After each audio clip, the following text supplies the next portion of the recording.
प्रातः स्मरणीय विश्ववंदनीय संतों के सम्राट सदगुरु कबीर साहिब जी के पावन चरण कमलों में त्रिवार बंदगी करते हुए मेरे मन मंदिर के आराध्य परम पूज्य गुरुदेव जी, अर्चनीय वंदनीय संत समाज, समस्त संत गुरुजनों के चरण कमलों में विनम्र त्रिवार बंदगी करते हुए कबीर आश्रम देवरी चैनल से जुड़े हुए समस्त श्रोता बंधुओं को, माताओं को, बहनों को, नन्हे मुन्ने प्यारे प्यारे बच्चों को एवं बुजुर्ग आदरणीय दादा दादियों को, सभी को सुबह की हार्दिक शुभकामनाएं। आज का दिन सभी के लिए सुखद एवं मंगलमय हो। सदगुरु कबीर साहिब जी का आज का जो पद है बहुत ही मार्मिक पद है। सदगुरु कबीर साहिब इस पद में उलटवासी कह रहे है ना। तो ये उलटवासी सदगुरु कबीर साहिब जी के कहने का बड़ा सुंदर तरीका है। इससे लोगों का मन अपनी ओर आकर्षित किया जाता है और संसार में मुझे लगता है सदगुरु कबीर के समान किसी ने इतनी उलटवासियां कहकर लोगों का ध्यान अपनी ओर आकर्षित नहीं किया होगा। तो सदगुरु कबीर साहिब उलटवासी कहने में बड़े प्रवीण हैं। पहले हम लोग जब बचपन में थे, पहले की बात, पहले तो टीवी था नहीं, है ना। कहाँ थी टीवी? नहीं था, टेलीविजन था ही नहीं, मोबाइल नहीं थे। तो उस समय बच्चों का मनोरंजन किससे होता था? कहते थे हम किस्सा सुना रहे हैं, हम एक पहेली बूझते हैं, तुम बताओगे? तो कहते थे लोग एक गांव में ऐसा हुआ, आधा बगला आधा सुआ। इस प्रकार की पहेलियां लोग पूछा करते थे। तो जब समझ में नहीं आता था तो लोग कहते थे कि भाई कुछ तो बताओ, भेद बताओ। कहते खाने की चीज है। तो फिर वो खोजते थे खाने की चीज में ऐसा क्या होगा कि आधा बगला आधा सुआ। तो वो बताता था, वो बताता था, वो बताता था। दिमाग लगाते लगाते फिर लोग बताते थे कि भैया ये तो मूली है। मूली कैसे? आधा वो हरा रहता है ऊपर और नीचे में आधा हिस्सा मतलब उसका सफेद रहता है। तो आधा बगला आधा सुआ। एक गांव में ऐसा हुआ, आधा बगला आधा सुआ। तो सदगुरु कबीर साहिब के जमाने में भी कुछ ऐसा ही था। उस समय कोई मोबाइल का जमाना तो था नहीं। पहले लोगों की वो लगती थी चौपाल वगैरह, बैठते थे लोग। और सदगुरु कबीर साहिब के जमाने में सदगुरु कबीर साहिब उलटवासियों में इतनी खरी खरी बातें कह जाते थे और इतने आत्मीय भाव से कहते थे, समाज के सुधार के लिए कहते थे। आज की उलटवासी में सदगुरु कबीर साहिब समसामयिक की स्थितियों पर बड़ा सुंदर गहरा प्रकाश डाल रहा है। इसमें व्यवहार की बात भी है, अध्यात्म की बात भी है, सामाजिक सुधार की बात भी है ना। इस पद में सदगुरु कबीर साहब बहुत सुंदर बात ये कह रहे हैं कि भाई पहले जन्म पुत्र का भय हो, बाप जन्मिया पाछे। और इस बात को मैं कहता हूं तो लोग मुझे मारने के लिए दौड़ते हैं। साहब कह रहे हैं संतो बोले ते जग मारे। लेकिन सदगुरु कबीर साहब जी के जीवन की समस्या ऐसी है कि साहब कहते हैं भाई मेरे साथ बड़ी समस्या है, मैं कहता हूं तो लोग मारने दौड़ते हैं और मैं चुप भी नहीं रह सकता हूं। संतो बोले ते जग मारे, अन बोले ते कैसे बनी है शब्द ही कोई न विचारे। मेरे शब्दों को कोई विचारता नहीं। यदि शब्दों को विचारे तो मेरी बात समझ में आए कि पहले तो जन्म पुत्र का होता है, तब बाद में पिता जन्म लेता है। तो लोगों ने कहा बाबा सटे आ गए हो का? अरे उल्टी पुल्टी बातें कहते हो। पहले पुत्र का जन्म होता है तब पिता का। अरे पिता नहीं होगा तो पुत्र कैसे पैदा होगा? तो सदगुरु कबीर साहब की जहाँ ये बातें चल रही थी, काफी लोग वहाँ इकट्ठा हो गए। तो यही बात नहीं कही है सदगुरु कबीर साहब जी ने 7 पंक्तियों में बहुत मार्मिक मार्मिक बातें कही हैं। इसमें 7 पंक्तियां बताई गई हैं। 7 पंक्तियों में बहुत मार्मिक मार्मिक बातें कही हैं। क्या कहा है साहब ने? अभी इसकी चर्चा होगी। सदगुरु कबीर साहब जैसा कहने वाला आज कोई मिल जाए तो उनकी बातें भी लोग सुनेंगे। सदगुरु कबीर साहब जो भी कहते थे वो समाज के सुधार के लिए आत्मीय भाव से कहते थे। उन्होंने सबको कहा है। ये 52 कसनियों की बात जो होती है कि कबीर साहब के ऊपर 52 कसनियां कसी गईं, बड़ा कष्ट दिया गया। उस जमाने में सदगुरु कबीर साहब को कष्ट दिया गया और हमारे जो कबीर पंथ के लोग हैं वो क्या कहते हैं कि कबीर साहब तो अलौकिक थे, चमत्कारिक थे, उनमें अद्भुत शक्तियां थीं, बड़ा चमत्कार जोड़ा जाता है।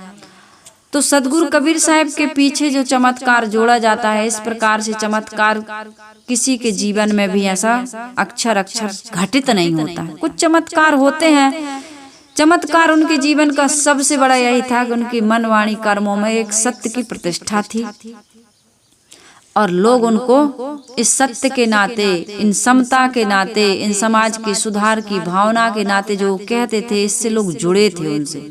उनके पास समाज का जो बल था, शक्ति थी, वो बहुत ज्यादा था। गरीब और पीड़ित असहाय लोग भटके, उनको न पढ़ने का अधिकार था, न कुछ उनके पास मनोरंजन का साधन था। तो सदगुरु कबीर साहब समाज के सुधार की बातें बड़े मनोरंजक ढंग से कहते हैं। ये उलटवासियां क्या हैं, बड़ा भारी मनोरंजन का एक तरीका है।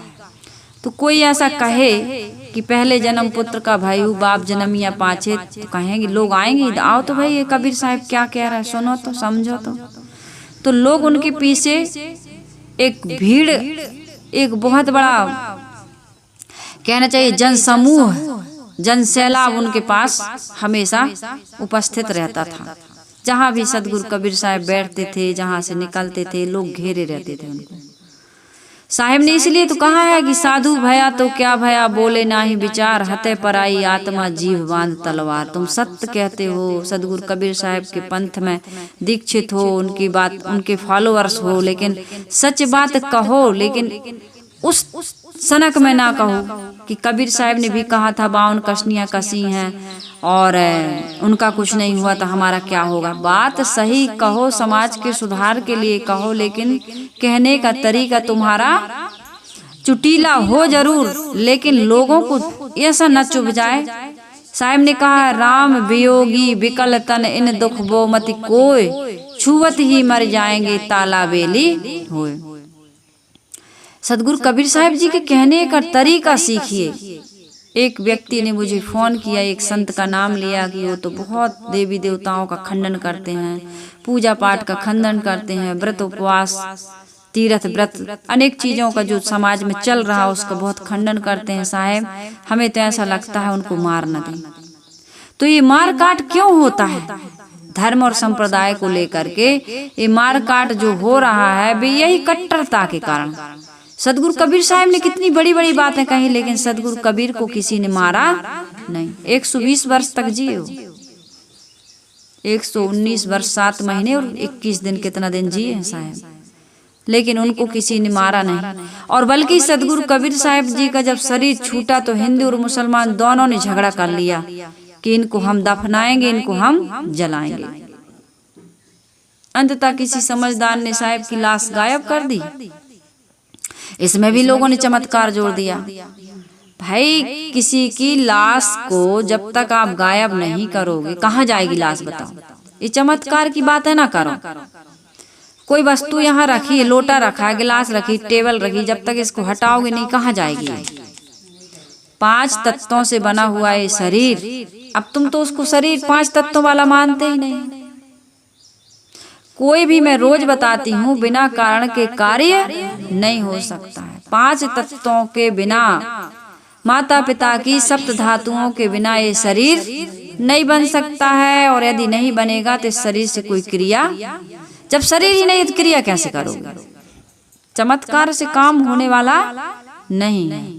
तो मैं ये कह रही थी कि सदगुरु कबीर साहब एक ऐसे महापुरुष हुए हैं जिनको सभी ने अपना इष्ट माना, उपास्य माना, गुरु माना। आज देख लो आप, आज भी आप देख लो, कोई भी मंच पर बैठकर बोलने वाला, चाहे ऐसे भी बोलने वाला, ध्यान बट जाता है, कोई भी इंसान जो भी प्रवक्ता है, बिना सदगुरु कबीर साहब की साखी, शब्द, दोहा, चौपाई, जो जिस नाम से आप उनको जाने, सदगुरु कबीर साहब की वाणी लिए बिना अपना वक्तव्य पूरा नहीं कर रहा है। इतने लोकप्रिय थे, हैं और सदा रहेंगे। लोग नारा लगाते हैं ना, जब तक सूरज चांद रहेगा सदगुरु कबीर साहब का नाम रहेगा। क्यों रहेगा? अन्य महापुरुषों का भी आज नाम है। कोई भी महापुरुष की मूर्ति नहीं पूजी जाती, उनका चित्र नहीं पूजा जाता है। क्या पूजा जाता है? उनका चरित्र। आज हम दुर्गा की, गणेश की, काली की, किसी की भी उपासना करते हैं, किसी भी देवी देवता की, तो उसके शरीर की थोड़ी करते हैं हम, उनकी शक्ति की करते हैं, शक्ति की। उनका शरीर नहीं, उनमें इतनी शक्ति थी, उनने शक्ति का इतना अपने जीवन में संचय किया था, यानी शक्ति को पहचान कर उसका सदुपयोग करके समाज की इतनी सेवा की थी कि आज उनकी शरीर की भी हम पूजा आज कर रहे हैं, वो है नहीं। उन्होंने अपनी शक्ति को जागृत किया, सोई हुई शक्तियों को जगाओ, और वो शक्ति हमारे अंदर, आपके अंदर, सबके अंदर है। हम उस शक्ति को जगाते नहीं। यदि हम अपनी उस सोई हुई शक्ति को जगा लें तो फिर हमारे जीवन में किसी प्रकार का बहुत सुंदर एक पद है। इस पद के पहले मैंने इतनी सारी चर्चा इसलिए की कि इस पद को आप पूरा सुनिए। यदि कोई सुनता है तो पारिवारिक, सामाजिक और धार्मिक जितना भी हमारे जीवन में 3 पहलुओं को लेकर के द्वंद्व मचा हुआ है, समस्या ग्रसित हैं हम, उस सब का समाधान इस पद में होने वाला है। बहुत सुंदर पद है सदगुरु कबीर साहिब जी का। साहिब कह रहे हैं, संतो बोले ते जग मारे, संतो बोले ते जग मारे, अन्य बोले ते कैसे बनी है, शब्द ही कोई न विचारे। अन्य बोले ते कैसे बनी है, शब्द ही कोई न विचारे। पहले जन्म पुत्र का भयहु, बाप जनमिया पाछे। पहले जन्म पुत्र का भयहु, बाप जनमिया पाछे। बोले ते जग मारे, बाप पूत की एक नारी, अचरज कोई काछे। बाप पूत की एक नारी, अचरज कोई काछे। संतो बोले ते जग मारे, दुंदुर राजा टीका बैठे, बिसहर करे खवासी। दुंदुर राजा टीका बैठे, बिसहर करे खवासी। स्वान बापुरा धरनी ढाके, 9 बिल्ली घर में दासी। संतो बोले ते जग मारे, संतो जग मारे। कार दुकार कार करी आगे, बैल करे पटवारी।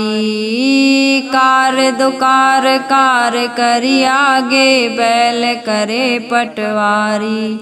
कहीं कबीर सुनो हो, संतो भैंसे न्याओ नवे निवेरी। संतो बोले ते जग मारे, संतो बोले ते जग मारे। सदगुरु कबीर साहब कहते हैं, अरे संतो, अरे भाइयों, ये लोगों, यदि मैं बोलता हूँ तो समाज के लोग मुझे मारने के लिए दौड़ते हैं। कहते हैं कबीर साहब तुम उल्टी सीधी बातें समाज को बता रहे हैं। तो लोगों ने कहा, साहब बात तो हमें भी आपकी उल्टी लग रही। आप जो कह रहे हो ना कि पहले जन्म पुत्र का भय हो, बाप जन्मिया पाछे। साहब यदि बाप नहीं होगा तो बेटा का जन्म कैसे होगा? पहले बाप होता है तब फिर बेटा होता है। तो साहब ने कहा, सुनो भाई, जीवन काल में सदगुरु कबीर साहब ने जिन विषयों पर चर्चा की है उस पूरा विषय इस पद में आएगा। सदगुरु कबीर साहब कहते हैं कि भाई तुम लोग जो कहते हो ना कि पहले पिता होता है तब फिर पुत्र होता है, ऐसी बात नहीं है। पहले जन्म पुत्र का भयहु, बाप जन्मिया पाछे। इसका अर्थ यह है कि पुत्र ने पहले जन्म लिया, किसने जन्म लिया? पुत्र ने पहले जन्म लिया, उसके बाद में फिर वो बहुत काल के बाद यानी कि 10-20 साल के बाद में वो शादी विवाह होता है। अब तो 21 साल के बाद अलाउ किया है सरकार ने, है ना। 21 के पहले शादी नहीं कर सकते हो। बच्चे तो पैदा कर सकते हो, अरे प्रकृति के द्वारा मैं बता रही हूँ। प्रकृति के द्वारा शरीर में जो हार्मोन्स चेंज होते हैं, जो परिवर्तन आता है, जो एक लड़की में एक लड़का में, तो बच्चा तो उससे कम उम्र में भी पैदा पहले होते थे तो आज भी होते हैं। लेकिन सरकार ने कहा कि 21 वर्ष के बाद शादी करना। तो 21 वर्ष के बाद जब शादी होगी तो उसके बाद में ही जब तुम्हारी पत्नी आएगी तब तुम्हारा बच्चा पैदा हो सकता है। तो साहब ये कह रहे हैं कि भाई पहले जो भी व्यक्ति जन्म लेता है तो पुत्र के रूप में जन्म लेता है, और किसी पुत्र को अच्छा संस्कार मिल जाए तो फिर वो अच्छे पिता के रूप में समाज को मिलता है कि नहीं मिलता? अच्छा पुत्र होगा तभी तो वो अच्छा पिता बनेगा। तो हर व्यक्ति, हर बालक पहले पुत्र के रूप में जन्म लेता है, और जब पुत्र के रूप में उसके घर में जन्म ले लेता है, दो प्रकार से समझिए, तभी वो कोई भी व्यक्ति चाहे वो 50 साल का क्यों ना हो जाए, यदि पुत्र पैदा नहीं हो रहा तो वो पिता बन सकता है का? नहीं बन सकता है। तो हो सकता है सदगुरु कबीर साहब के बाद पास में कोई ऐसा व्यक्ति आया हो जिसको बड़ा अहंकार हो कि साहब मैं बड़ा हूँ। पिता ने कहा हो साहब मैं बड़ा हूँ, पिता हूँ, और ये पुत्र मेरी बात नहीं मानता है। तो साहब ने इस ढंग से भी समझाया हो कि भाई न पिता बड़ा है न पुत्र बड़ा है। देखो यदि तुम्हारा पुत्र ना होता तुम पिता ना बनते, इसलिए पुत्र की वैल्यू कम ना समझो। पुत्र को तुम हर समय अपने अहंकार में अपने अनुसार चलाने की कोशिश भी मत करो। पुत्र को बढ़िया से संस्कार दो, शिक्षा दो, और उसको समानता का भाव रख करके उसके साथ व्यवहार करो। ये ना कहो कि मैं पिता हूँ, मैं पिता हूँ हर समय। यदि आप ये अहंकार गांठे रहोगे तो व्यवहार तुम्हारा अच्छे से नहीं चल सकता है। तो इस ढंग से भी शायद साहब ने समझाया हो कि पहले जन्म पुत्र का भाई हूँ, बाप जन्म या पाछे। अरे पगला, यदि तेरे घर में बेटा ना होता तू पिता कैसे बनता, है ना। पुत्र ना होता तो तू पिता ना बन पाता। इसलिए तू ये अहंकार मत कर कि मैं बड़ा हूँ। और इसी प्रकार से सबको समझना चाहिए। एक गुरु भी, कोई तुमको गुरु ना बनाए, शिष्य ना बने तुम्हारा, तो तुम गुरु बन सकते हो क्या? गुरु को गुरु बनाने वाला कौन? एक शिष्य। जो कुछ भी हमको मिलता है समाज से ही मिलता है। इसलिए समाज ने हमको मुखिया बना दिया, अगुआ बना दिया, गुरु बना दिया, पिता बना दिया, या बहू ने हमको सास बना दिया। तो किसी को ये अहंकार नहीं करना चाहिए कि सास बड़ी और बहू छोटी, पिता बड़ा और पुत्र छोटा, गुरु बड़ा और शिष्य छोटा। वो मर्यादा के लिए छोटे और बड़े होते हैं, लेकिन सबका समान अधिकार है। सब समान रूप से भिन्नता नहीं है, समान रूप से सब एक हैं, सब समान ही हैं। व्यवहार की दृष्टि में हम इनको अलग अलग मानते हैं। तो इसलिए सदगुरु कबीर साहब कह रहे हैं कि पहले जन्म पुत्र का भय हूँ, बाप जन्मिया पाछे।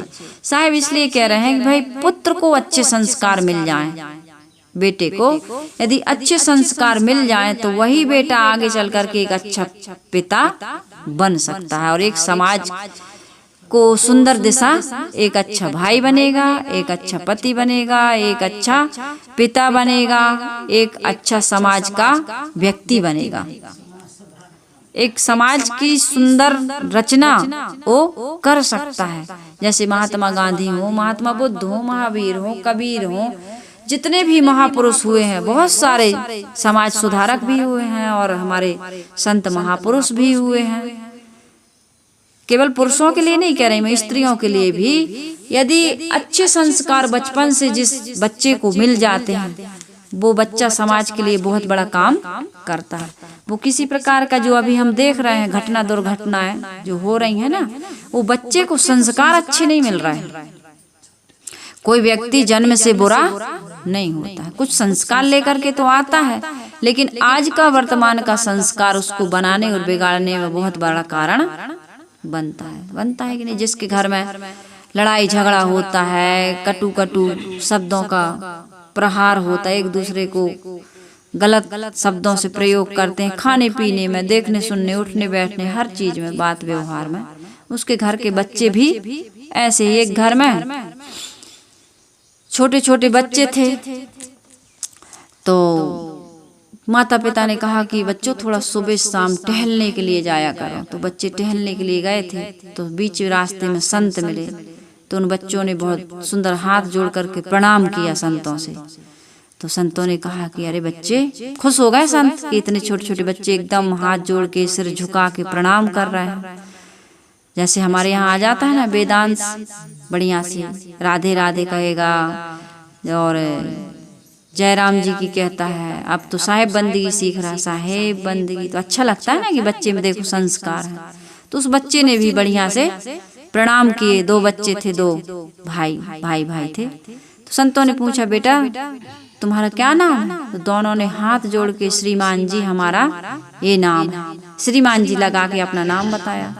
फिर उन्होंने और पूछा, जब अच्छे से बोले पिताजी का क्या नाम, माता जी का क्या नाम, तो बड़े अच्छे से आदर से उन्होंने बताया। तो संतों ने कहा देखो इनके बच्चों में, ये किसके बच्चे हैं, कितने सुंदर संस्कार है। एक घर में और बच्चा था, संत आए, तो संत जी की आरती पूजा हुई।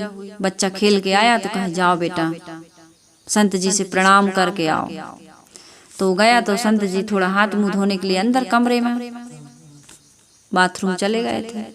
तो कहे अंदर गया और कहता है अरे मैं आया था यहाँ संत जी को प्रणाम करने, साले संत जी हैं ही नहीं यहाँ। तो संत जी ने सुन लिया वहाँ अंदर से, तो कहे कि कौन है बच्चा, आए निकल के। तो कहे कुछ नहीं, प्रणाम करने आया था। तो उनने तो सुन लिया था, संत ने देखा कि अच्छा यही कह रहा था कि साले संत जी हैं ही नहीं।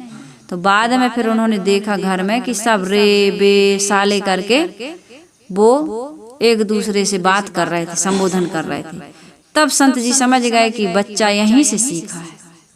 तो बच्चे कहाँ से सीखते हैं? छोटा सा बच्चा पढ़ रहा था, होमवर्क कर रहा था, स्कूल जाना था उसको। तो दादी आई कमरे से, बहू बहू मेरा चश्मा देखा है क्या?